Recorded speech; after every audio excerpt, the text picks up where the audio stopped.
La violence, selon l'Organisation mondiale de la santé, l'OMS, chez les jeunes est un vrai problème de santé publique mondiale. Cette violence, s'exprimant sous diverses formes, au dire des spécialistes, n'est pas sans conséquence sur la vie des jeunes. La violence des jeunes en milieu urbain fait l'objet d'inquiétudes grandissantes ici comme ailleurs. Alors, question, qu'est-ce qui peut expliquer, justifier cette montée en puissance de la violence des jeunes en milieu urbain? Madame, monsieur, si pour beaucoup, il faut pénaliser, pour d'autres, il convient de réduire la force et l'efficacité de la pratique éducative de la prévention. La violence chez les jeunes en milieu urbain, faut-il punir ou éduquer? Notre sujet du soir. Bonsoir et bienvenue sur RTI 2 et sur Fréquence 2.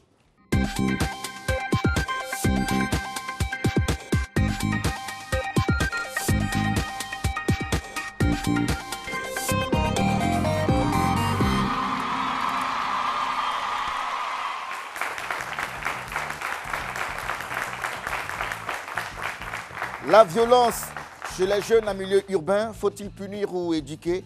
Invité du débat, Dr Chrysoa Herman, il est enseignant-chercheur à l'UFR de criminologie, ici à Abidjan Public. Ce sont vos ovations qui vont l'amener sur ce plateau maintenant. Allez, il arrive.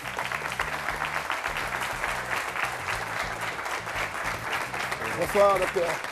Bonne arrivée. Merci beaucoup. Modèle pour jeunes recevra ce soir Madame Soro Adjamariam, entrepreneure ivoirienne au parcours professionnel atypique. Elle est la transition du domaine de la microfinance à celui de l'écriture, de la littérature, édition littéraire. Merci aussi de l'applaudir très fort, cette dame qui sera avec nous tout à l'heure. Voilà, amis jeunes, on démarre Expression Jeune face au débat et bonne arrivée. Docteur Chrysoa, bonsoir. Bonsoir. Je vous présentais comme enseignant-chercheur à l'UFR de criminologie. D'abord, qu'est-ce que la criminologie, pour ceux qui ne le sauraient pas? La criminologie, c'est la science qui étudie le phénomène criminel dans ses facteurs explicatifs, dans ses manifestations, puis dans les propositions en vue d'améliorer l'agissement de ces délinquants-là. C'est un peu ramasser, présenter de façon succincte la criminologie. Très bien. Alors, quels sont les débouchés de cette discipline pour le jeune étudiant qui nous regarde, pour l'élève qui peut-être aurait son bac cette année et qui serait orienté en criminologie, par exemple? La criminologie, c'est un métier d'avenir. Les débouchés sont multiples et variés. Partout où il y a infraction, partout où il y a fraude, partout où il y a resocialisation, le criminologue peut être amené à y travailler. Donc, un peu partout dans la société, le criminologue peut s'intégrer. Alors, amis jeunes, maintenant que je me tourne vers vous, nous parlons de violence en milieu urbain. D'abord, que vous inspire ce sujet-là, chers amis? Oui. Quand on allume la télévision, que quand on est sur Internet, on voit des femmes éventrées, des enfants enlevés puis assassinés, des femmes excisées, violées, des accidentés, des enfants en conflit avec la loi qui piquent, qui détruisent la vie et ruinent des familles. La violence nous cerne de part en part. Et pour moi, ce sujet nous donne l'occasion de parler d'un phénomène qui est un fléau dans nos sociétés. Ce sujet m'inspire la nécessité, voire l'urgence vitale de ces assises, de nous interroger sur les causes, les manifestations et les conséquences de la violence, mais au plus haut niveau, d'un point de vue étatique, nous impose l'urgence de nous asseoir, d'engager des débats publics sur la question de la violence, parce qu'une société qui ne s'interroge pas est une société qui court vers sa perte. Très bien. Merci beaucoup, cher ami. Oui, une autre réaction? La violence, c'est le fait déjà de faire preuve de violence, de brutalité, que ce soit en pensée ou en action. Le sujet est d'actualité, il faut le dire, parce que la jeunesse aujourd'hui, qu'elle soit déscolarisée, qu'elle soit scolarisée ou bien chacun de nous, à quelque niveau que ce soit, est lié à une forme de violence. Donc le sujet est d'actualité. Alors, faut-il punir ou éduquer? Que vous inspire cette thématique, docteur? Avant même d'entrer dans le vif du sujet, je voudrais d'abord remercier mes maîtres, notamment le professeur Alain Sissoko, doyen honoraire de l'UFR Criminologie, le professeur Padou Koudou, et le professeur Yobo Henry, doyen de l'UFR actuellement. Pour revenir au débat, c'est une thématique d'actualité. Elle est fondamentale aujourd'hui. Si nous voulons aller à l'émergence 2020, il faut pouvoir cerner cette problématique-là. Alors docteur, je le disais, vous êtes au cœur du système universitaire, malheureusement frappé souvent par des actes de violence perpétrés par des jeunes étudiants qui sont en milieu urbain. Quelle est votre position vis-à-vis de ces agissements qui ne sont pas sans conséquence sur la formation de nos jeunes frères, de nos jeunes sœurs? Oui, je disais que dans le milieu universitaire, comme un peu partout à Abidjan, en Côte d'Ivoire, dans le milieu urbain, il y a des violences qui sont perpétrées par des jeunes. Je pense que nous n'allons pas donner dans l'émotion. De par ma position d'enseignant-chercheur, spécialiste un peu des questions de violence urbaine, des questions de délinquance juvénile, nous n'allons pas donner dans l'émotion. C'est un phénomène qui est normal, d'autant plus que la violence elle-même est au cœur de nos sociétés. Mais si aujourd'hui nous constatons que la violence gagne l'espace universitaire, il faut plutôt s'interroger sur les facteurs qui peuvent donner lieu à ce type de comportement, à ces agissements, et non s'intéresser aux effets. À trop vouloir nous contenter d'agir sur les effets, on risque de laisser les causes et la violence va se représenter sous une autre forme dans un espace nouveau avec de nouveaux acteurs. Et là, c'est encore plus dangereux, plus grave, je dirais. Très bien. Alors, avec nous dans cette émission, nous avons souhaité la présence de réseaux en lutte, n'est-ce pas, donc, contre ce phénomène, ce mal social. Je voudrais saluer le REVILA, qui est le réseau estudiantin pour la valorisation de l'intellect et du leadership en Afrique. Il est là avec nous. Bonsoir, comment ça va? Bonsoir, monsieur. Comment vous appelez? Jean-Philippe Trélouri. Très bien. Nous avons également le RIJLI, qui est le réseau ivoirien des jeunes leaders pour l'intégrité. Là, c'est Ange, là. Oui, là je suis là, je représente la présidente Soro Nathalie, qui n'a pu être des nôtres, mais j'ai tous mes collaborateurs qui sont avec nous dans ce studio. Très bien. Également, Madame Klaourou, du club genre de l'université Félix Foubagne d'Abidjan. Bonsoir madame, son micro est là. Bonsoir monsieur. Comment allez-vous? Je vais bien, merci. Merci beaucoup. Alors, avec vous, on ira comprendre comment les choses se passent sur le terrain. Qu'est-ce que vous faites pour réduire, n'est-ce pas, donc, cette violence en milieu urbain, les chiffres que vous avez, les statistiques, mais également les actions sur le terrain. D'accord? Merci beaucoup. Amis jeunes, alors, selon vous, qu'est-ce que la violence? Qu'est-ce que la violence? Ah oui? Je définirais la violence comme un acte volontaire qui consiste à porter atteinte à l'intégrité physique, morale et sociale ou économique d'une personne. Très bien. Oui, une autre définition de la violence? Pour moi, la violence, c'est une menace ou l'utilisation intentionnelle de la force physique ou morale pour nuire à autrui, à un groupe de personnes ou une communauté qui cause souvent des dommages. Ok. Une autre réaction? Selon moi, la violence, c'est le fait d'employer de la force physique ou psychique pour endommager, dominer, détruire ou voire même tuer. Je sais pas. Donc ôter la vie. D'accord. Voilà, alors, dites-moi les gars, quelles sont les différentes formes de violence que vous connaissez devant?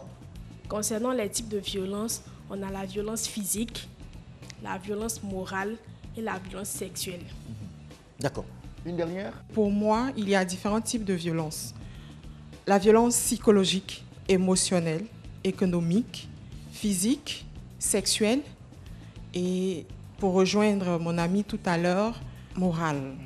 Alors, maintenant le micro. Alors, quel est le profil de ces jeunes dits violents? Généralement, ils sont surexcités. Mais c'est des adolescents, c'est des bébés? Oui, parce que selon une étude très récente du Centre canadien de recherche internationale, l'âge des délinquants est descendu à 10 ans. D'accord. Pour dire que c'est vraiment très tôt que cela commence. Mais en ce moment-là, on parlerait de physique, de violence physique. Alors que quand on parle de violence émotionnelle, ça touche, ou du moins ça vient de personnes beaucoup plus âgées. Mais pour la violence physique, et pour ce qu'on a l'habitude de voir depuis un certain moment en Côte d'Ivoire, c'est vraiment des adolescents ou des préadolescents qui s'adonnent à ce type de pratique. Derrière vous, il y a quelqu'un qui réclame le micro. Pour moi, il faut faire une précision. Tout à l'heure, quand le micro a circulé, on a parlé de violence dans le rapport à l'autre.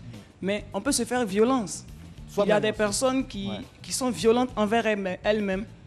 Le fumeur, par exemple, les personnes qui se font des scarifications, des transformations corporelles, des personnes peuvent avoir des comportements qui ne vont pas dans l'intérêt de l'intégrité de leur corps et de leur être. D'accord, très bien. Oui, cher ami. On peut avoir deux principales formes de violence, c'est-à-dire la violence physique et la violence psychique. La violence physique, elle, on peut la mettre on peut citer comme les violences sexuelles, les violences coups et blessures. On parle de violence physique. violence psychique, on parle de violence morale. Donc, il y a deux formes principales de la violence, physique et psychique. Très bien. Alors, docteur Krizoa, je vous retourne les mêmes questions. D'abord, qu'est-ce que la violence et quels sont les différents visages qu'elle peut prendre, cette violence-là? L'approche définitionnelle ici, il faut faire attention. Parce que, comme les auteurs le disent, donner une approche définitionnelle de la violence serait réduire la violence à quelques caractéristiques que ce soit. La violence est un phénomène tellement complexe que les auteurs pensent qu'il n'y a pas de définition univoque. Vous voyez, le psychologue définira la violence en fonction de sa discipline. Le juriste définira la violence en fonction de sa discipline. Le criminologue, ainsi de suite. Il y a tellement de caractéristiques, tellement de formes de violence qu'il est difficile, l'économiste parlera de violence économique, qu'il est difficile de définir de façon univoque la violence. Donc, ce qu'il faut faire, c'est de voir quelle est la typologie de violence qui émane dans un espace donné, dans une période donnée, puis chercher à voir quelles sont les causes de cette violence-là et agir sur ces causes-là. Alors, est-ce que la violence a des explications lointaines, docteur? Oui, très lointaines, les autologues vous le diront. Mais pour revenir au cas spécifique de la Côte d'Ivoire, moi, je découpe l'évolution de la violence en deux phases. Il y a la phase des années 80, avec la pauvreté, l'indigence économique, avec les difficultés qu'ont connues nos matières premières au plan international. On a eu une certaine pauvreté endémique. Les ménages se sont appauvris. On a constaté la naissance de certaines marginalités, notamment le phénomène de l'oubadisme, notamment le phénomène des enfants de la rue. Vous verrez que pendant cette période-là, le professeur Maguera, un chercheur français, disait que si on ne fait pas, on ne prend garde, ces enfants de la rue-là risquaient de développer une contre-culture, non pas une sous-culture, mais une contre-culture. C'est ce qu'on observe aujourd'hui avec le phénomène des microbes. Quand je prends la seconde période, la période de 2000, on a eu la crise politico-militaire, on a eu une certaine désorganisation sociale, on a eu, aujourd'hui, en Côte d'Ivoire par exemple, la Côte d'Ivoire connaît une certaine anomie généralisée. Mais il va sans dire que ce contexte-là va favoriser l'émergence de la violence. C'est un peu cette analyse que je fais au plan historique de l'évolution de la violence des jeunes notamment. Alors, amis jeunes, je me tourne maintenant vers vous. Selon vous, les jeunes sont-ils plus violents aujourd'hui qu'hier? Ouais. Je voulais tout de suite, quand on essaie de faire un peu la part des choses, les jeunes, c'est en Côte d'Ivoire, et comme on le dit, selon bien évidemment le recensement général de la population, il y a plus de 75%, 77% de jeunes. Quand on prend de 0 à 14 ans, on a plus de 9 millions d'individus. Quand on prend à partir de 15 à 35 ans, on a plus de 8 millions. Donc on voit que la population ivoirienne est très jeune. Très jeune, oui. Et quand on parle de formes de violence, aujourd'hui, il faut savoir qu'on a affaire à un type de jeunes qui sont déscolarisés. Ceux-là ont une forme de violence qu'ils pratiquent. Ouais. On a les jeunes en milieu urbain. Ouais. On a les jeunes déscolarisés, c'est-à-dire qui partent à l'école aujourd'hui, qui ne vont plus. Ils ont leur manière, eux, de se comporter. Et aujourd'hui, on a les jeunes scolarisés. Donc tout à l'heure, on parlait des étudiants et nous, on parle même, il y a récemment, on a vu les élèves qui se sont donnés eux-mêmes des congés à partir des formes de violence. Donc en fait, à divers niveaux, on a une forme de violence. Et qu'est-ce qui a causé cela et qu'est-ce qui cause cela? Pour moi, c'est ça la cause. Il faut chercher à savoir. Et c'est ce qu'on essaiera de faire durant cette émission. Okay. Mais déjà, comme je dis, est-ce que les jeunes sont plus violents aujourd'hui par rapport à hier? Voilà, c'est la question que je pose. Oui, ça m'amène à rire, mais j'ai envie de dire, la mondialisation, comme on pourrait le dire, avec l'essor des NTIC aujourd'hui, et l'autre l'a dit dans son intervention, aujourd'hui, rien n'est caché. Rien n'est caché, donc j'ai envie de dire tout de suite oui. Oui, d'accord, ok. Voilà. Oui, vous êtes d'accord avec moi que les jeunes aujourd'hui sont bien plus violents qu'aujourd'hui qu'hier. Oui, qui d'autre? On peut dire que la jeunesse aujourd'hui est plus violente par rapport à celle d'hier, pour plusieurs raisons. Ouais. Bon, la première raison est que l'éducation d'hier et d'aujourd'hui n'est plus la même, d'abord. Et puis maintenant, avec la jeunesse d'aujourd'hui, on a plus accès à la vision des autres pays, des autres orientations. Donc, ce qui fait qu'on est un peu plus axé sur la violence pour dire ce qu'on veut dire. Enfin, pour revendiquer, vous voulez dire. Très bien. Cette question ouvre donc la porte à nos différents micro-trottoirs de ce jour. D'ailleurs, le premier magnéto arrive chez vous. Accueillez-le.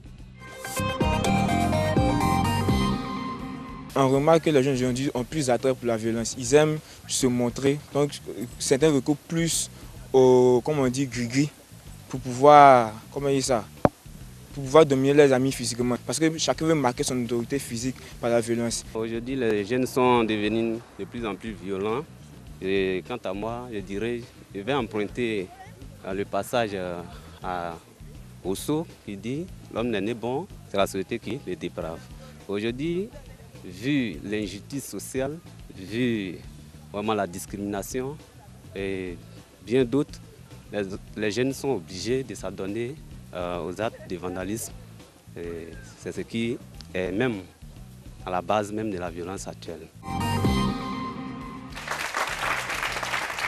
Merci de nous rejoindre tous les jeudis à 14h ici à Cocody. C'est ici qu'on enregistre les différents numéros de l'Expression Jeune. Merci à ceux qui nous suivent, bien sûr, donc de l'extérieur. Je vais saluer nos amis de Bamako à travers Modibo Ali, Niger, Abdul Karim Yaye Djibo, RD Congo avec Touré, Seigneur Wanouké, et vous autres qui nous suivez sur le continent. Merci encore pour vos nombreux messages, pour vos propositions de sujets. Merci encore. Alors, docteur, les jeunes, par rapport à avant, sont-ils plus violents aujourd'hui? Moi, je ne serai pas d'avis avec vous. Je ne verrai pas la chose sous cet angle-là. Je pose la question. Hein? Oui, cette approche ne me séduit pas beaucoup. Parce que c'est peut-être le regard de l'opinion publique, c'est le regard d'autrui qui a changé vis-à-vis de la violence. Vous conviendrez avec moi que dans en milieu rural par le passé, il y avait des rituels sacrificiels. Tu avais coup, mais ils étaient dénoncés par qui? Donc ces violences existaient. Aujourd'hui, ces violences ont tendance à regagner la ville. On les dénonce. Donc tant qu'il n'y aura pas eu de statistiques formelles pour faire une comparaison, et d'autant plus qu'on n'a même pas de statistiques au plan historique, il sera difficile de dire qu'il y a plus de violence aujourd'hui. Justement, qu'est-ce qui explique le fait qu'on n'ait pas pu avoir des chiffres exacts, des chiffres pour nous orienter même... Ça, je dirais que c'est le problème de l'Afrique. Ouais. Parce que nous-mêmes, dans le cadre de nos recherches, de nos études, quand nous passons voir les institutions, nous n'avons pas de statistiques. Il n'y a pas de statistiques disponibles. Des efforts sont en train d'être faits. Mais je vous rassure que vous n'aurez pas de statistiques fiables pour traiter des questions d'intérêt au plan national. Et ça, c'est grave. Ça, c'est grave. Alors, chers amis, selon vous, qu'est-ce qui peut justifier la violence chez les jeunes en milieu urbain? Qu'est-ce qui peut justifier cela? Je vous pose la question. Oui. Alors, pour moi, ce qui peut justifier la violence des jeunes en milieu urbain, je vais partir de la base que si on n'a pas une bonne éducation dès le départ, ça peut entraver dans le futur, voilà, au niveau de la scolarisation, tout et tout. Alors, donc, vous mettez en avant donc, une mauvaise éducation, oui. Donc une éducation d'un certain niveau, mais vraiment très bas, on va dire ça comme ça. Oui, une autre approche. Pourquoi les jeunes sont-ils devenus si violents aujourd'hui? On peut avoir des éléments de réponse. Bonsoir, cher ami. Oui. Il faut dire que les jeunes vont utiliser plusieurs méthodes pour revendiquer, quitte à utiliser la violence. Parce qu'il faut le dire, la jeunesse est lésée. Comme mon confrère l'a dit tout à l'heure, nous représentons 70% de la population ivoirienne. Mais c'est cette portion-là même qui n'a presque rien des retombées de tout ce qui est activité sur le plan national. Donc certains vont avoir recours à la violence. C'est parce qu'il n'y a pas de travail. Oui, ils sont marginalisés, ils ne sont pas accompagnés. Ouais. Sans oublier le fait que l'éducation de base, le civisme, la citoyenneté sont des choses qui ont disparu de nos vocabulaires. Ça va dégénérer jusqu'à arriver au stade où nous sommes aujourd'hui. D'accord. Oui, oui, monsieur, oui. Vous. Je voudrais ajouter le fait qu'aujourd'hui, nos richesses sont véritablement partagées de façon inégale. C'est-à-dire que les retombées de tout ce qu'on exploite dans notre sous-sol, de tout ce qui sort de nos différentes activités, en réalité, n'est pas distribué convenablement. De façon équitable. De façon équitable. Ouais. Les gens ne peuvent pas être assis dans des bureaux climatisés au plateau, n'ayant pas véritablement toutes les informations de ceux qui sont dans le peuple. Et puis voilà, on mène certaines activités ici et là qui ne touchent même pas véritablement toutes les sensibilités, surtout la sensibilité importante qui constitue ici les 77% de la population ivoirienne qui est la jeunesse. Dernière intervention, Madame au micro-trottoir. Moi, je trouve une raison au niveau de la corruption. La corruption et aussi les médias. Voilà, la corruption quoi? La corruption oui. et les médias. Mais je ne dis pas que ce que nos amis, mes amis ont dit. Je rejoins mes amis, mais j'ajoute aussi que la corruption et les médias. D'accord. Donc parmi les causes qui militent en faveur des actes de violence, vous avez donc évoqué les médias, mais également la corruption. Oui. Bon, ok. Les gars, on va marquer une pause, d'accord? On va aller à notre deuxième micro-trottoir. Pourquoi les jeunes sont-ils si violents de nos jours? Docteur, on va aller au micro-trottoir et on revient avec vous. On y va. La violence d'abord, c'est un état d'esprit, c'est une éducation. Voilà. C'est quelque chose qui marque depuis l'enfance jusqu'à ce que tu arrives à l'âge ado, jusqu'à ce que tu deviens jeune. Voilà. C'est pour cela que moi, je peux dire que la violence a été causée, on peut dire, par le manque d'éducation. Ces enfants-là n'ont pas reçu d'éducation. Le problème même de la jeunesse aujourd'hui, c'est un problème éducationnel. Il faut dire que les parents ont démissionné. On ne voit pratiquement pas de mère. Puisque aujourd'hui, les enfants même, font des enfants. À 16 ans, à 15 ans, les jeunes filles qui tombent enceintes. Une telle fille, sinon une telle mineure, elle ne peut pas donner de l'éducation à son enfant. Parce qu'elle-même, elle n'a pas encore fini avec l'éducation. C'est tout ça là qui crée la violence dans nos sociétés.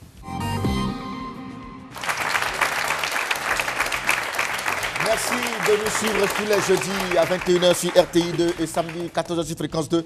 Notre thème du jour s'affiche au bas de votre écran. Comme vous le voyez si bien, nous parlons de violence. Mesdames et messieurs, alors, docteur Krizoa, les raisons, les causes, comment l'enseignant-chercheur que vous êtes, expliquez-vous ce regain de violence en milieu urbain, surtout perpétré par des jeunes? D'abord, je voudrais remercier les différentes interventions qui ont cité un certain nombre de facteurs explicatifs.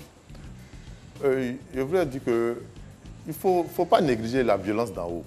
C'est toutes les violences liées à l'institution qui vont agir sur le peuple en général. Comme on sait, la base de nos pyramides sont à base de l'âge, donc sur les jeunes qui réagissent. Donc c'est la violence d'en bas, comme on le dit. Au-delà de ça, ce qu'il ne faut pas ignorer, ce qu'il ne faut pas oublier, c'est que c'est les conditions matérielles qui déterminent le comportement des individus. Vous comprenez? Ça, il faut avoir ça à l'esprit. C'est les conditions matérielles qui déterminent le comportement des individus. L'instrumentalisation de la jeunesse aujourd'hui, la sacralisation de la jeunesse. Mais on ne peut qu'avoir des jeunes violents. Vous comprenez? Les adultes sont pour 90%, je dirais, à la base, sinon la cause de la violence des jeunes. Les jeunes sont utilisés, sont sacralisés. Mais en réalité, est-ce qu'on œuvre pour le bien-être de ces individus, de ces jeunes? Je ne crois pas.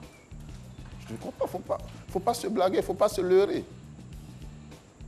Aujourd'hui, vous allez dans une institution pour des jeunes qui sont issus de familles modestes. Vous ne cessez faire qu'un document, on vous demande de l'argent. Ces jeunes-là, ils trouvent l'argent où? Donc, c'est des défavorisés, c'est des exclus. Mais on réagit contre l'exclusion comment? Par la révolution, par des crises sociales, par des réactions sociales. Donc, il faut comprendre le comportement de ces jeunes-là. Donc, vous dites quoi? La paupérisation, la pauvreté, le manque d'infrastructures ou bien la corruption également? La corruption, le manque de civisme, l'instrumentalisation de la jeunesse, la sacralisation de la jeunesse, la violence d'en haut sont des causes de la violence. Alors, docteur Krizoa, aujourd'hui, c'est l'enfant dangereux qui est dénoncé, incarné par des figures comme le jeune de quartier ou le jeune est radicalisé. On est dans le rouge. Docteur Krizoa, quels sont les actes ou les comportements, j'allais dire, qu'on leur reproche, ces jeunes-là? On reproche à ces jeunes-là un langage qui n'est pas toujours courtois. Mais quelqu'un qui est en instabilité psychologique, le jeune d'abord, c'est quoi? La jeunesse, c'est une transition. C'est une instabilité entre l'enfance et l'adulte. Quand l'individu se situe dans cet épicentre-là, il est à la quête d'autonomie. Vous comprenez? Donc, il est instable. Et s'il constate que son capital social ne lui permet pas de s'intégrer, parce qu'aujourd'hui, le problème de la jeunesse, c'est le problème d'intégration. Le problème de la jeunesse, c'est un problème d'exclusion. Comme un des intervenants l'a dit. Mais il faut faire attention au partage des richesses. Il faut faire attention au partage des richesses. On ne va pas faire de la politique, mais il faudrait qu'on puisse critiquer le politique pour que le politique améliore. Vous comprenez? C'est ça la science, l'objectif de la science. Donc, nous, il nous appartient de dire les choses telles qu'elles se présentent. Il faut un peu d'empathie. Il faut interroger les jeunes. Est-ce que ce que nous qualifions de violence, ce que nous appelons violence, est-ce que c'est la violence à leurs yeux? Il faut établir également une communication avec ces jeunes. Bien sûr que oui. Mais si des gens sont exclus, on communique comment avec eux? Moi, je travaille depuis plus de 10 ans dans le milieu des transports en commun avec les Nyamboro, les syndicats, etc. Mais c'est des stratégies d'intégration, la violence. C'est des stratégies d'intégration. Aujourd'hui, quand vous arrivez, mais ils ont des immeubles, ils gagnent énormément d'argent. Ils gagnent 50 000 francs, 100 000 francs par jour pour cette. C'est des stratégies d'intégration. La violence urbaine aujourd'hui, les jeunes ont compris qu'ils sont instrumentalisés. Donc, ils ont compris qu'il faut changer. Donc, il y a un des intervenants qui dit non, il y a la perte de valeur. Non, il n'y a pas de perte de valeur. C'est l'échelle des valeurs qui a changé, c'est tout. Les mêmes valeurs sont là, mais c'est l'échelle des valeurs qui a changé. Ouais. D'accord. Alors, à ce stade de notre échange, chers amis, nous allons situer les responsabilités individuelles, j'allais dire collectives. Et justement, nous aurons l'occasion de parler avec les ONG, les structures en lutte, pour voir un peu ce qu'elles font sur le terrain. Mais déjà, dites-moi, que font les parents de ces jeunes face à tout cela? Merci Winnie. Oui. Déjà, il y a une prise de conscience. Que le jeune même sache qu'il est sacralisé, qu'il est pris comme un bétail électoral, entre guillemets, quand on arrive lors des échanges électoraux. C'est un peu ça. Il faut d'abord savoir qu'on m'utilise avant de pouvoir engager une telle révolution. Donc en fait, nous, on est d'abord dans la prise de conscience. C'est pourquoi au Rijli, on va en parler, mais déjà, il faut savoir que nous, on est là pour dire non à la corruption, pour la promotion des valeurs d'intégrité. Donc déjà, il faut savoir que tu es utilisé. Donc on a parlé de crise identitaire. C'est donc une période de transition en tant que jeune, mais je me refais à quoi? Qui est mon repère? Donc en fait, moi, il y a d'abord ça avant de parler de parents. Donc si le jeune même ne sait pas, je pense que ses parents ne sauront pas qu'il est en train d'être utilisé. Mais lui-même, justement, il est concerné par cette disposition, il est concerné par ce qui se passe. Il a également son point de vue, puisque est-ce qu'il est conscient lui-même de ce qu'il fait, ce jeune-là? Bon, je pense que c'est l'environnement dans lequel on est et qui nous permet de savoir si on est conscient de ce qui se vit dans notre environnement. Moi, je prends un exemple terre à terre. Pour quelqu'un qui est étudiant, qui est en cité universitaire, qui sait pourquoi il est en cité universitaire. Il est venu pour étudier. Je pense qu'à un moment donné, il ne peut pas s'adonner à certaines pratiques. Tu as quitté ton village, tu es en cité universitaire. Tes parents comptent sur toi. Il faut étudier. Ouais, mais si tu t'adonnes à autre chose, je pense que là, tu n'es pas conscient de ta présence en cité. D'accord, oui. Docteur, vous voulez dire quelque chose? Oui. Moi, je me pose la question de savoir, cet étudiant qui est en cité, là, il intègre la cité comment? Il vit comment en cité? Ça, c'est des réalités. Combien d'étudiants ont la bourse? Ils mangent comment? Ils étudient comment? Ils se soignent comment? Mais aujourd'hui, certaines structures, certaines organisations, les jeunes intègrent certaines organisations, comme je l'ai dit, pour pouvoir s'intégrer. Et ils font quoi entre-temps, les parents? Quand on regarde le milieu dans lequel ces jeunes évoluent, ce sont des milieux assez défavorisés, assez défavorables, où les parents même, à l'œil nu, n'ont pas le moyen de pouvoir subvenir aux besoins donc, de ces enfants-là. Ouais. À partir de ce moment-là, leur quotidien, c'est dans le fumoir. Leur quotidien, c'est la mauvaise fréquentation. Donc les parents ont, je ne dirais pas qu'ils ont démissionné, mais ils n'ont pas le moyen de pouvoir subvenir aux besoins de ces enfants-là. Donc, à partir de ce moment-là, les parents ne peuvent absolument rien. Ils ne les maîtrisent plus en fait. Donc les enfants ne sont plus sous leur responsabilité. Enfin, ils n'arrivent plus à les maîtriser. C'est ce que vous voulez dire. Justement. D'accord, ok. Oui, notre ami, juste à côté là. Non, vous. D'abord même, il faut savoir que très souvent, les parents ne sont même pas informés de ce que les enfants font dehors. Ah ouais, d'accord. Parce que très souvent, l'enfant, il a deux personnalités. Un caractère à la maison selon l'éducation qu'il a reçue. C'est l'agneau. C'est l'agneau et dehors, c'est le loup. Ouais. Donc très souvent, les parents ne sont même pas informés. Et les parents, souvent, ils n'ont pas la possibilité de suivre l'enfant dehors, ce qu'il fait, tout et tout. Donc il y a ce volet-là. L'État réagit comment par rapport à tout cela? Oui, madame? L'État, face à ces jeunes, emploie la force la majorité du temps. Ouais. On n'a pas de structure pour réinsérer les jeunes délinquants, pour de bonnes structures pour les réinsérer et les remettre sur le milieu, le droit chemin. Maintenant, au niveau des parents, on a des cas où les parents savent ce que les enfants font. Oui. Bon, eux, ils ont pris comme initiative de renvoyer ces enfants à l'intérieur du pays, dans des villages, pour que l'enfant change de mentalité. Mais souvent, c'est pas toujours la bonne option, c'est pas la bonne solution, vous voulez dire. D'accord. Derrière notre ami en vert. Pour continuer avec le rôle des parents, il faut reconnaître qu'aussi l'indigence économique ou je veux dire, la situation des parents pousse les parents même à démissionner. Parce qu'aujourd'hui, par exemple, il y a des enfants qui sortent, qui sont des mineurs, mais on se retrouve que c'est ces enfants-là qui s'occupent entre griffes de la famille. Ces enfants-là sortent, ils rapportent de l'argent à la maison. Ces parents-là ne peuvent pas. Ils prennent ça où? Voilà, justement, ces parents-là ne se posent pas la question réellement de savoir où cet argent-là quitte. Mais voilà. L'enfant aussi se dit qu'il est peut-être grand, il doit se charger de sa famille. Voilà. Donc il y a les rôles qui s'inversent. D'accord. Ok, merci beaucoup. Voilà. Notre ami en chemise bleue qui n'a pas encore parlé jusque-là, donnez-lui le micro s'il vous plaît. Pour quelqu'un qu'on forme en informatique et qui n'a pas d'emploi, qu'est-ce qu'il fera? Mais aujourd'hui, ça est peut-être aller dans les cyber. Oui, mais il y a des structures comme l'agence d'emploi jeune qui donne des opportunités de trouver du boulot et tout ça. Aujourd'hui, on parle d'agence d'emploi jeune, mais c'est pas, c'est quelque chose qui n'est pas bien appliqué. D'accord, ok. Qu'est-ce qu'on peut faire pour faire tomber la fièvre de la violence en milieu urbain, à votre avis? Qu'est-ce qu'il faut faire? Oui. Je pense qu'on doit relativiser les choses et puis faire beaucoup de concessions. Premièrement, on parle de la violence comme si ce n'est que les pauvres, le jeune en situation de défavorisation sociale qui est sujet ou acteur de la violence. Même les enfants de riches peuvent s'adonner à des actes violents. La violence est d'abord et avant tout quelque chose qui est fondamentalement humain. On ne la cause pas, c'est des situations qui peuvent la susciter. Deuxièmement, quand on parle de la violence d'en haut, je suis parfaitement d'accord avec. Mais il faut relativiser là encore et situer les responsabilités. Le jeune en question, moi, je vis dans un environnement qui est difficile, mais je ne m'adonne pas nécessairement à la violence. En tout cas, pas à certaines formes de violence. D'accord. Chers amis, notre dernier micro-trottoir justement pose la question de savoir comment prévenir la violence en milieu urbain, donc chez les jeunes. Voici quelques pistes qui peuvent nous inspirer, que ce soit en studio comme en plateau.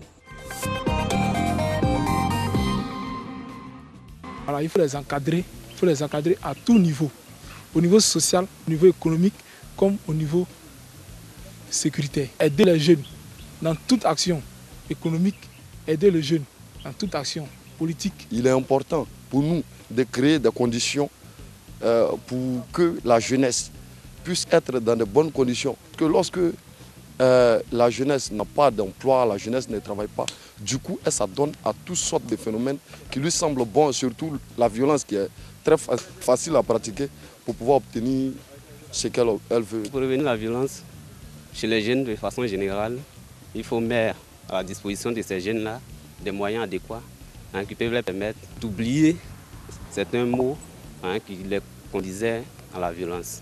Il faut sensibiliser les jeunes, il faut les sensibiliser à ne pas être violent. Il faut les sensibiliser que la violence n'est pas bonne. La violence n'est pas bonne, ce n'est pas une bonne chose. Voilà, donc je pense que c'est la sensibilisation, c'est tout, ça veut dire que, en tout cas, c'est toutes les formes.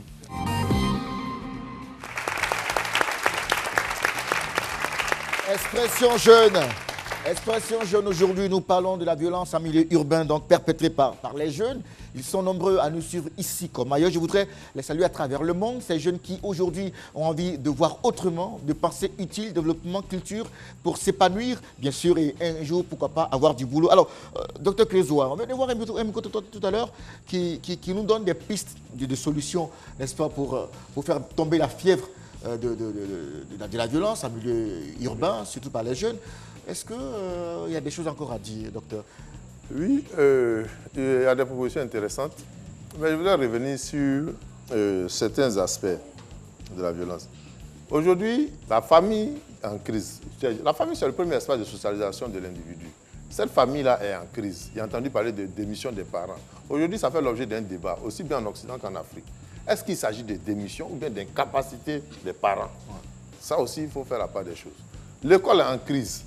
Après la famille, le second espace qui est chargé de la socialisation de l'individu, c'est l'école. L'école aujourd'hui est en crise. La société est en crise. Donc, c'est toute une problématique qu'il faut résoudre. Qu'est-ce qu'il faut faire? C'est là toute la problématique. Comment, là, qu'est-ce qu'on fait, docteur?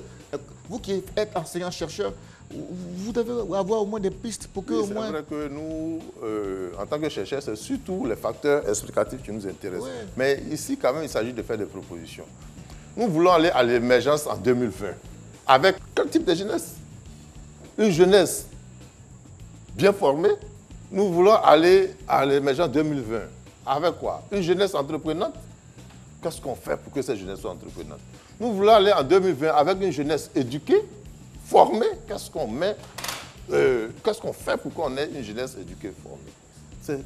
C'est là toute la problématique. Et ça, c'est la dimension. Et ça, c'est lié à la dimension macroscopique, donc à l'État. L'État doit mettre en place des moyens pour conduire sa jeunesse là où elle veut, avec les moyens qu'il faut. D'accord. Ok, amis jeunes, alors pour finir, nous avons donc invité des réseaux, des associations de jeunes tels que le REVILA, réseau étudiantin pour la valorisation de l'intellect et du leadership en Afrique. En 2 mots, alors qu'est-ce que vous faites sur le terrain et comment vous arrivez donc à contrer la violence en milieu étudiantin? La Première Guerre mondiale a été déclenchée par des étudiants hongrois-serbes. Oui. Et ayant compris cela, en tant que réseau des étudiants leaders, nous avons, depuis la création de notre organisation, mené des activités.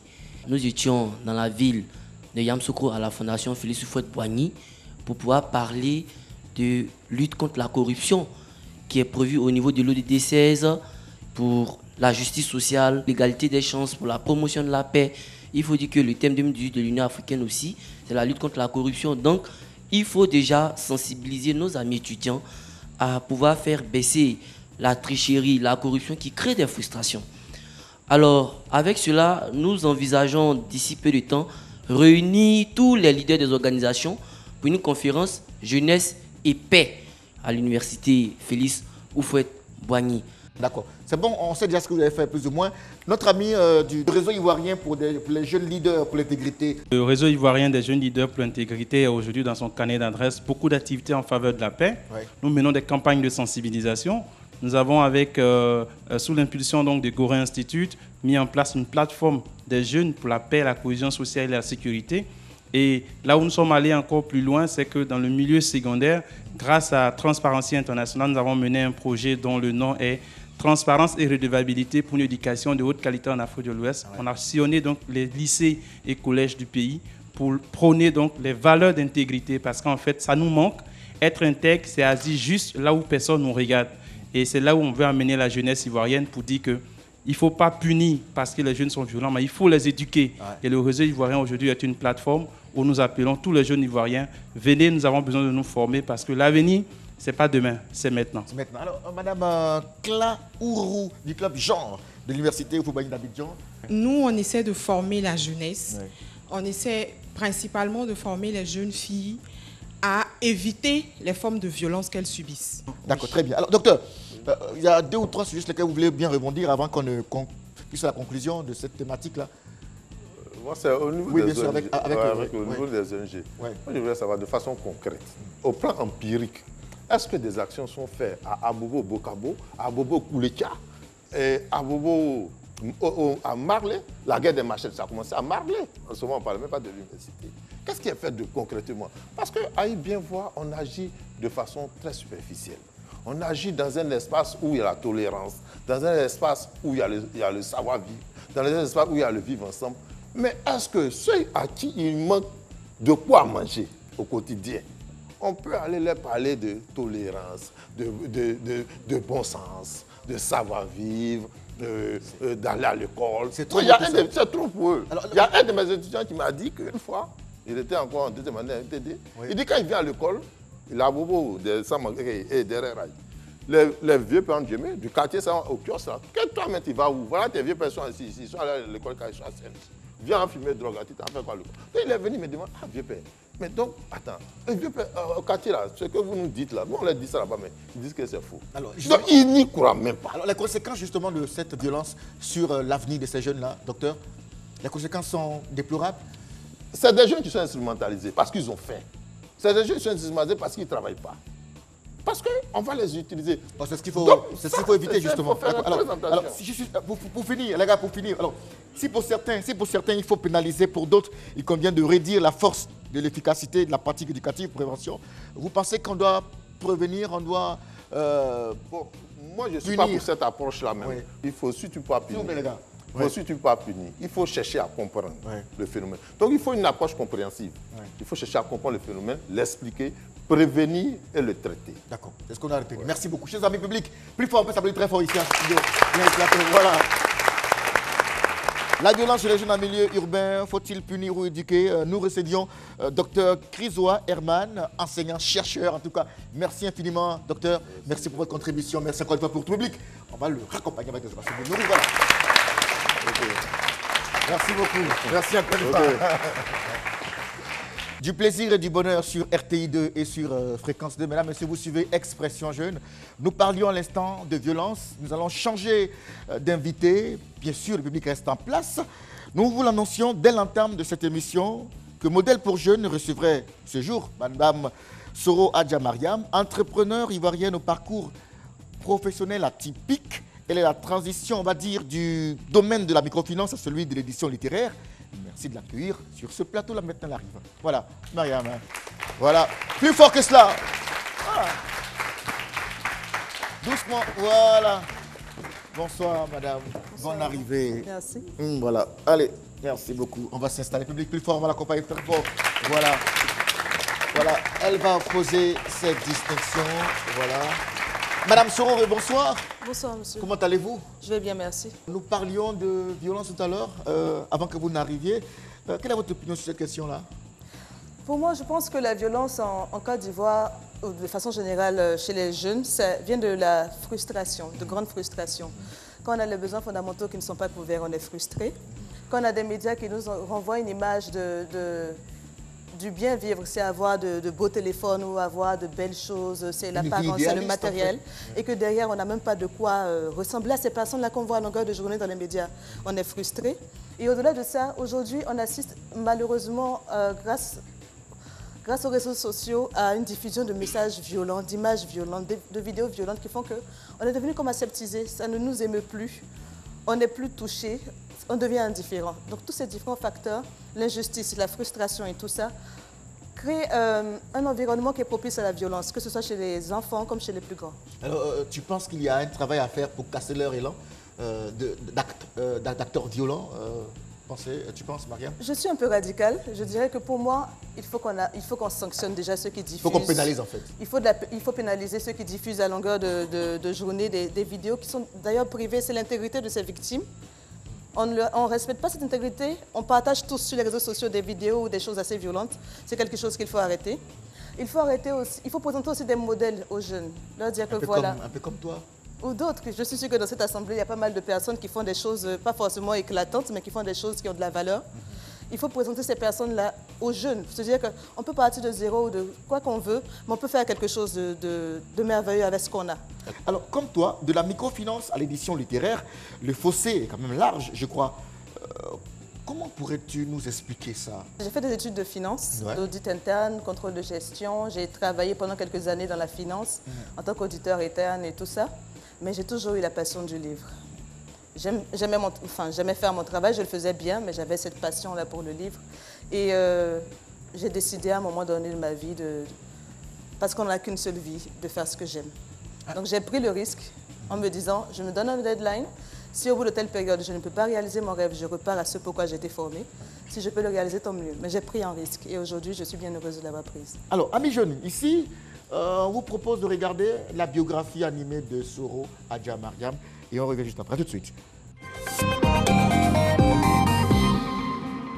Soro Adja est une jeune entrepreneure ivoirienne au parcours professionnel atypique car elle a réussi la transition du domaine de la microfinance à celui de l'édition littéraire. Adja a choisi cette réorientation professionnelle car, bien que formée au métier de la finance, elle est retournée à sa passion première qu'est la littérature. Convaincue que le livre est facteur d'émancipation culturelle et d'ouverture d'esprit, Soro Adja, c'est le prix du jeune écrivain ivoirien 2014. Le prix de l'entrepreneur social et culturel d'Afrique et Moyen-Orient 2016, le Mandela Washington Fellow 2017, le prix des services CGCI 2017, membre de la Commission des écrivains africains de l'Union africaine, scénariste, conférencière, membre du groupe de réflexion de l'Union africaine sur la question de la promotion de la littérature africaine, panéliste à la première conférence panafricaine des écrivains africains de l'UA, qui s'est tenue en mars dernier au Ghana. La littérature est une passion qui partage sa vie depuis son enfance. Elle a donc aspiré très tôt à évoluer dans le domaine littéraire. Cependant, l'audit a été un métier motivé par ses parents qui ne percevaient aucune stabilité professionnelle et financière dans le métier du livre en Côte d'Ivoire. Sa réorientation professionnelle est donc un juste retour à sa vocation première. Sa passion pour le livre lui vient sans doute du plaisir qu'elle a à découvrir et à raconter des histoires. Au-delà des vertus de la lecture en termes d'éveil et de culture, pour Soro Adja, le livre est un compagnon, un moyen de voyager, d'explorer le monde et de se redécouvrir. Le fait d'être mère de 3 enfants a aussi contribué à lui faire prendre conscience des enjeux du monde actuel et leur impact sur les générations futures, du besoin de transmission culturelle. Elle est donc à l'écoute de ses enfants et sollicite aussi d'autres enfants afin de mieux comprendre leurs besoins, leur univers. Cela est primordial pour qui veut s'adresser à eux de façon efficace. Jeune, voici une personne exceptionnelle qui peut t'inspirer. Reçois Soro Adja Mariam.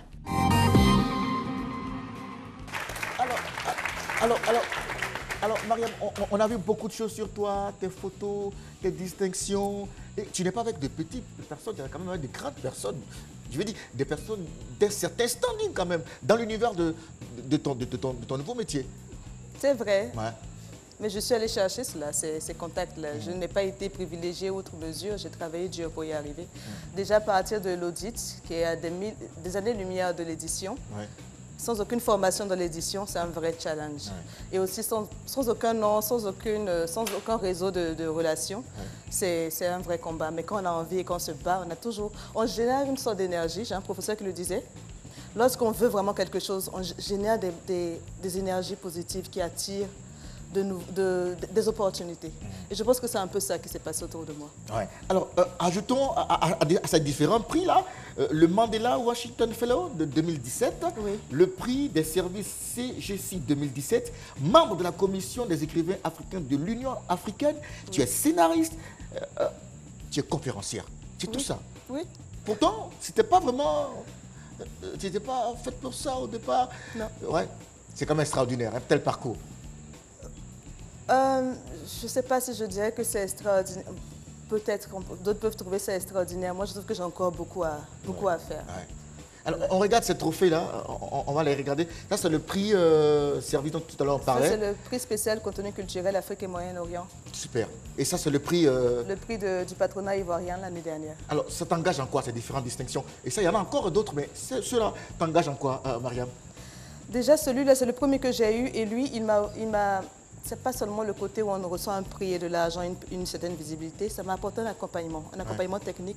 Et ça m'a apporté aussi de la crédibilité. Lorsque je présente à un potentiel partenaire ou une personne pour laquelle que je sollicite pour une raison ou pour une autre et que je dis j'ai eu le prix spécial d'Afrique et du Moyen-Orient, on se dit bon, elle a sûrement un potentiel. Ouais, c'est quelqu'un, voilà. C'est crédible en fait. Idem pour celui-là aussi qui est le prix que j'ai reçu du patronat ivoirien.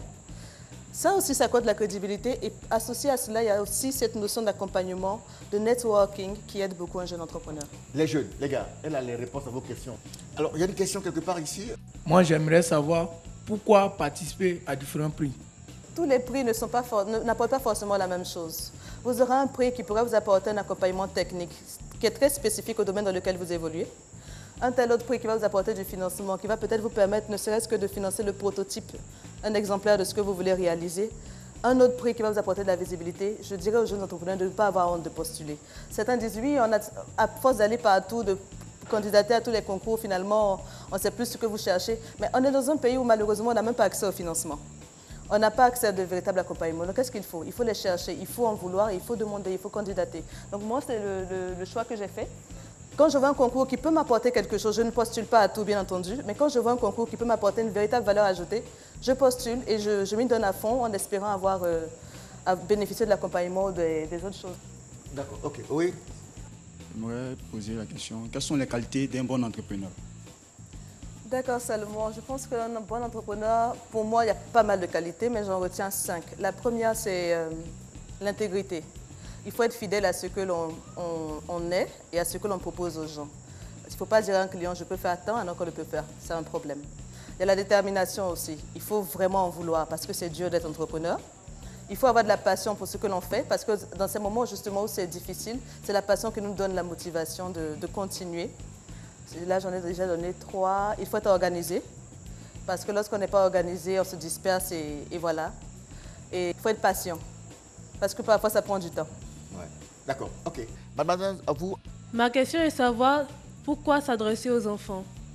Très bien, Ruth. Pourquoi je m'adresse aux enfants dans mes différentes activités littéraires? C'est parce que les enfants ont encore cette innocence et cette curiosité qui permettent qu'on peut encore passer des messages à ces derniers. Je ne dis pas que les adultes sont complètement fermés, mais il est plus facile de véhiculer des messages comme d'où vous venez, qu'est-ce que l'Afrique, qu'est-ce que nos anciennes civilisations, pourquoi vous devez être fiers d'être africain.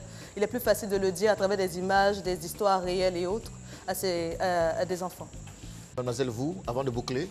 J'aimerais savoir qu'est-ce que l'entrepreneuriat culturel? Très bien, Élisée, c'est une très bonne question. Qu'est-ce que l'entrepreneuriat culturel? Alors, l'entrepreneuriat culturel, c'est celui qui utilise les principes de l'entrepreneuriat pour, on va dire, pour gérer une activité créative ou culturelle de manière commerciale. De façon plus simple, c'est celui qui trouve l'équilibre entre un produit culturel qui a une valeur ajoutée, qui peut vendre, et l'aspect économique. Comment vendre cela? C'est un peu ça l'entrepreneuriat culturel. Public, on peut encore l'appeler très fort. Voilà. Merci à vous. Merci. La violence chez les jeunes en milieu urbain, faut-il punir ou éduquer? Nous recevions pour le débat Dr Chrysoa Herman, enseignant, chercheur à l'UFR de criminologie, ici à Abidjan. Modèle pour jeunes, recevait Mme Soro Adja Mariam, entrepreneur ivoirienne. Je rappelle, elle est passée de la microfinance à l'édition littéraire. Et aujourd'hui, cela lui vaut pas mal de distinctions, parmi lesquelles ceux-là, que je n'en ai peut-être pas. Voilà, ceux-là, voilà. Merci. Expression jeune. Je voudrais saluer tous les amis qui sont étudiants en criminologie, qui sont venus ce soir. Et les gars, applaudissez-vous très fort. Merci à tous les étudiants qui sont là. Merci à votre présence, merci à votre fidélité, merci encore pour tout. La production vous dit bonsoir et n'oubliez pas, retour jeudi prochain, même heure, sur RTI 2, fréquence 2. Salut, au revoir. Thank